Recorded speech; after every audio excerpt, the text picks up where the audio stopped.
ಶತಮಾನಗಳಿಂದ ತುಳಿತಕ್ಕೆ ಒಳಗಾಗಿ ಎಲ್ಲಾ ರಂಗಗಳಲ್ಲಿಯೂ ತೀವ್ರ ಹಿಂದುಳಿದಿರುವ ದಲಿತ ಸಮುದಾಯದ ಅಭಿವೃದ್ಧಿಗಾಗಿ ಮುಖ್ಯಮಂತ್ರಿ ಸಿದ್ದರಾಮಯ್ಯ ಅವರೇ ಎಸ್ಸಿಪಿ ಟಿಎಸ್ಪಿ ಹಣ ಮೀಸಲಿಟ್ಟಿದ್ರ. ಇದನ್ನ ದುರುಪಯೋಗ ಮಾಡಿದ್ರೆ ಅಟ್ರಾಸಿಟಿ ಪ್ರಕರಣ ದಾಖಲಿಸುವಂತೆ ಅವರೇ ಆದೇಶ ನೀಡಿದ್ರ. ಆದರೆ ಇದೀಗ ಅದೇ ಸಿದ್ದರಾಮಯ್ಯ ಅವರು ದಲಿತರಿಗೆ ಮೀಸಲಿಟ್ಟ ಹಣವನ್ನ ಗ್ಯಾರಂಟಿಗಳಿಗೆ ಬಳಸುತ್ತಿರುವುದು ಖಂಡನೀಯ ಎಂದು ದಲಿತ ಸಂಘರ್ಷ ಸಮಿತಿಯ ಕೆಸಿ ರಾಜಕಾಂತ್ ಆರೋಪಿಸಿದ್ರ.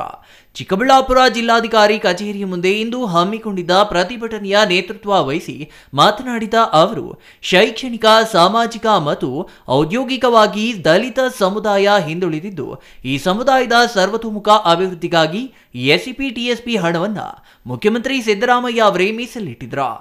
ಇದರಿಂದ ಸುಮಾರು 30,000 ಕೋಟಿ ಹಣ ದಲಿತ ಶ್ರೇಯೋಭಿವೃದ್ಧಿಗಾಗಿ ಇತ್ತ. ರಾಜ್ಯ ಕಾಂಗ್ರೆಸ್ ಸರ್ಕಾರ ಗ್ಯಾರಂಟಿಗಳ ಮೂಲಕ ಬಡವರಿಗೆ ಸಹಕಾರಿಯಾಗಿದ್ದು, ಈ ಗ್ಯಾರಂಟಿಗಳಿಗಾಗಿ ದಲಿತರ ಹಣ ಬಳಸುತ್ತಿರುವುದು ಖಂಡನೀಯ ಎಂದರು. ವಿಶೇಷ ಘಟಕ ಯೋಜನೆಯಾದ ಎಸ್ಸಿಪಿ ಟಿಎಸ್ಪಿ ಅನುದಾನ ದಲಿತರ ಅಭಿವೃದ್ಧಿಗಾಗಿ ಮಾತ್ರ ಮೀಸಲಿರಿಸಬೇಕು. ಇದರಿಂದ ಬಡವರಿಗೆ ಅನುಕೂಲವಾಗಲಿದೆ. ಆದರೆ ಈಗಿನ ಸರ್ಕಾರ ಅದನ್ನ ಗ್ಯಾರಂಟಿಗಳಿಗೆ ಬಳಕೆ ಮಾಡುವ ಮೂಲಕ ದಲಿತರ ಸಬಲೀಕರಣದ ಬದಲು ಅಂತಃಪತನಕ್ಕೆ ಕೊಂಡೊಯ್ಯುತ್ತಿದೆ. ಬಡವರ ಅಭಿವೃದ್ಧಿಗಾಗಿ ಇಟ್ಟಿರುವ ಹಣ ದಲಿತರಿಗೆ ನೀಡಬೇಕು ಎಂದು ಆಗ್ರಹಿಸಿದ್ರ. ದಲಿತರ ಅನುದಾನವನ್ನ ಗ್ಯಾರಂಟಿಗಳಿಗೆ ಬಳಕೆ ಮಾಡಿರುವ ಕ್ರಮವನ್ನ ಖಂಡಿಸಿ ರಾಜ್ಯದ ಎಲ್ಲಾ ಜಿಲ್ಲಾ ಕೇಂದ್ರಗಳಲ್ಲಿ ಡಿಎಸ್ಎಸ್ನಿಂದ ಪ್ರತಿಭಟನೆ ನಡೆಸಲಾಗಿದೆ. ದಲಿತರ ಹಣ ಮತ್ತೆ ವಾಪಸ್ ನೀಡುವ ಕೆಲಸವಾಗಬೇಕು ಎಂದು ಆಗ್ರಹಿಸಲಾಗಿದೆ ಎಂದ್ರ. ರಾಜ್ಯ ಸರ್ಕಾರ ಪ್ರಸ್ತುತ ನೀಡುತ್ತಿರುವ ಗ್ಯಾರಂಟಿಗಳಿಂದಾಗಿ ಬಡವರಿಗೆ ಹೆಚ್ಚು ಅನುಕೂಲವಾಗಿದೆ. ಆದರೆ ಅದಕ್ಕೆ ಅಗತ್ಯವಿರುವ ಹಣವನ್ನ ಸರ್ಕಾರ ಬಜೆಟ್ನಲ್ಲಿ ಸರಿದೂಗಿಸಬೇಕೇ ಹೊರತು ದಲಿತರ ಹಣ ಬಳಕೆ ಮಾಡಬಾರದು ಎಂದು ಆಗ್ರಹಿಸಿದ್ರ. ಈ ಹಣದಿಂದ ದಲಿತ ಮಕ್ಕಳ ಶೈಕ್ಷಣಿಕ ಅಭಿವೃದ್ಧಿ, ಕಾಲೋನಿಗಳ ಅಭಿವೃದ್ಧಿ ಸೇರಿದಂತೆ ಇತರೆ ಕೆಲಸಗಳಿಗೆ ನೆರವಾಗಲಿದೆ. ಈ ಹಣವನ್ನ ಗ್ಯಾರಂಟಿಗಳಿಗೆ ಬಳಕೆ ಮಾಡುತ್ತಿರುವ ಕಾರಣ ದಲಿತರ ಅಭಿವೃದ್ಧಿ ಮತ್ತೆ ಅಂಧಕಾರದತ್ತ ಸಾಗಲಿದೆ. ಹಾಗಾಗಿ ರಾಜ್ಯ ಸರ್ಕಾರ ಕೂಡಲೇ ಇತ್ತ ಗಮನ ಹರಿಸಿ ಈಗಾಗಲೇ ಪಡೆದಿರುವ ದಲಿತರ ಹಣವನ್ನ ವಾಪಸ್ ನೀಡುವ ಮೂಲಕ ದಲಿತರ ಅಭಿವೃದ್ಧಿಗೆ ನೆರವಾಗಬೇಕು ಎಂದು ರಾಜಕಾಂತ್ ಒತ್ತಾಯಿಸಿದ್ದಾರೆ.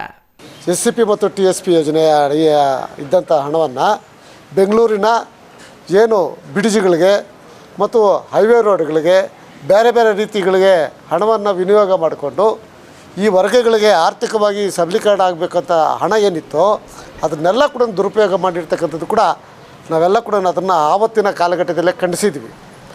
ಆ ಒಂದು ನಿಟ್ಟಿನಲ್ಲಿ ಏನು ಆವತ್ತಿನ ಕೋಮುವಾದಿಗಳು BJP ಸರ್ಕಾರ ಮಾಡಿದಂಥ ಒಂದು ಈ ವರ್ಗಗಳ ದಮನ ಮಾಡೋದಕ್ಕೆ ಪ್ರಯತ್ನ ಇತ್ತು, ಅದನ್ನೇ ಮತ್ತೆ ಇವತ್ತಿನ ಸರ್ಕಾರ ಕೂಡ ಅದನ್ನೇ ಮಾಡೋದಕ್ಕೆ ಪ್ರಯತ್ನ ಆಗ್ತಾ ಇರ್ತಕ್ಕಂಥ ನೋಡಿದಾಗ ಈ ವರ್ಗಗಳನ್ನು ಅಭಿವೃದ್ಧಿಯಲ್ಲ ಅಧಪತನಕ್ಕೆ ತೆಗೆದುಕೊಂಡು ಹೋಗ್ತಕ್ಕಂಥ ಸ್ಥಿತಿ ಇವತ್ತು ನಿರ್ಮಾಣ ಆಗ್ತಾಯಿದೆ.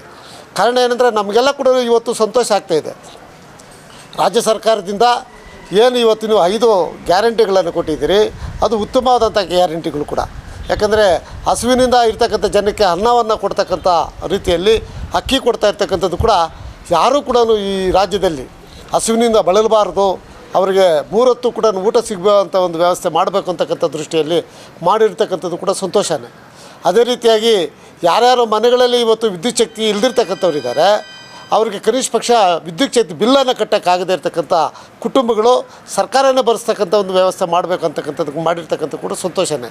ಅದು ಓದಂಥ ಮಕ್ಕಳಿಗೆ ಕನಿಷ್ಠ ಪಕ್ಷ ಫೀಸನ್ನು ಕಟ್ಟೋಕ್ಕಾಗದೆ, ಪುಸ್ತಕ ಖರೀದಿ ಮಾಡೋಕ್ಕಾಗದೆ, ಅಥವಾ ಅವ್ರು ಎಲ್ಲಿಗೆ ಮುಟ್ಟಬೇಕು ಅಂತಕ್ಕಂಥ ಆಸೆಗಳು ಇಟ್ಕೊಂಡಿರ್ತಾರೋ ವಿದ್ಯಾರ್ಥಿಗಳು, ಕನಿಷ್ಠ ಪಕ್ಷ ಸರ್ಕಾರದ ಒಂದು ನಿಧಿಯನ್ನು ಕೊಡ್ತಕ್ಕಂಥ ಒಂದು ವ್ಯವಸ್ಥೆ ಮಾಡಿರ್ತಕ್ಕಂಥ ಕೂಡ ಸಂತೋಷ ತರ್ತಕ್ಕಂಥ ವಿಚಾರನೇ. ಅಂಬರೀಷಿಯನ್, CTV ನ್ಯೂಸ್, ಚಿಕ್ಕಬಳ್ಳಾಪುರ.